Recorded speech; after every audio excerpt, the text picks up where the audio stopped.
Hi hello good evening అందరికీ. ఈరోజు Hindi LKG సిలబస్లో మనం ఏమేమి నేర్పియాలి, పిల్లల ఎగ్జామ్ ప్యాటర్న్ ఎలా వస్తుందనేది ఈరోజు చూసాము. ఫస్ట్ పిల్లలకి ఏదైనా కానీ స్టార్టింగ్ 1 month 2 months వరకు పిల్లలకు ఓరల్గా నేర్పిస్తూ ఉండాలి. ఆ టు అమ్మహా వరకు జస్ట్ ఓరల్గా నేర్పిస్తూ ఉండి తర్వాత మనం ఏం చేయాలంటే పిల్లలకి లెటర్స్ అనేది ఐడెంటిఫికేషన్ కోసం మనం మ్యాచింగ్ లెటర్స్ ఇస్తూ ఉండాలి.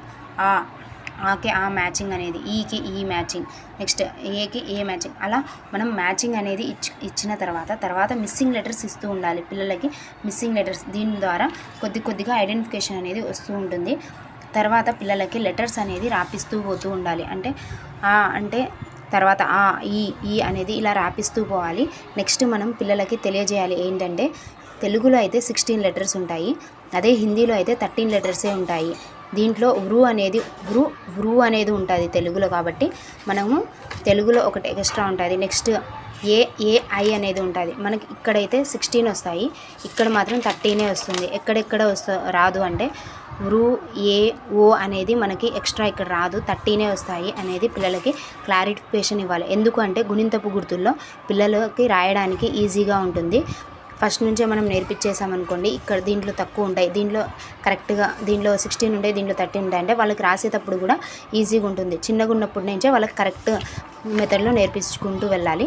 నెక్స్ట్ హిందీ నేర్పించేటప్పుడు మనం ఫస్ట్ ఆ నుంచి అమ్మహా నేర్పించేసినాం కదా, తర్వాత వర్డ్స్ అనేవి నేర్పించుకుంటూ వెళ్ళాలి.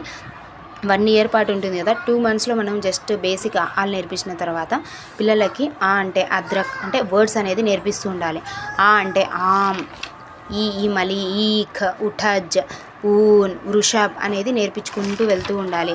ఐనక్, ఏడి, నెక్స్ట్ వన్ ఓట్, ఔరత్, ఏక్, నెక్స్ట్ వన్ అంక్, కమల్ అనేది నేర్పించుకుంటూ వెళ్ళాలి. చరఖ, ఇవి లెటర్స్ ఎందుకు వర్డ్స్ అనేవి నేర్పించుకుంటూ వెళ్ళాలి అంటే పిల్లలకి లెటర్ ఐడెంటిఫికేషన్ అనేది వస్తూ ఉంటుంది.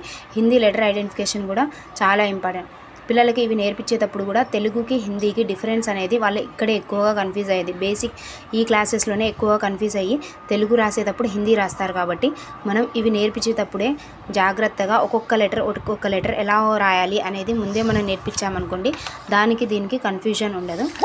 మెయిన్గా ఇవి నేర్పించేటప్పుడు ఇక్కడ కూడా జ్ఞ అనేది క్లియర్గా నేర్పించాలి. మనం రాసి చూపిస్తేనే వస్తుంది. నెక్స్ట్ హిందీ తెలుగు కోసం మనం ఏం చేయాలంటే మెయిన్గా ట్రేసింగ్ ఉంటుంది కదా, ట్రేసింగ్ బుక్ తీసుకొని దాని ద్వారా రాపిస్తే పిల్లలకు ఈజీగా వచ్చేస్తుంది. లేదు అంటే మనకు అంతగా ఓపిక ఉంటే మనం కూడా రాసి పిల్లలకి కింద లైన్స్ వేసేసి ఒక 5 times అలా రాపిస్తూ ఉంటే వాళ్ళే రాయగలుగుతారు.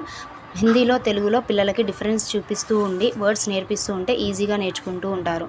Please like, share and subscribe to Arshiya Alisha channel.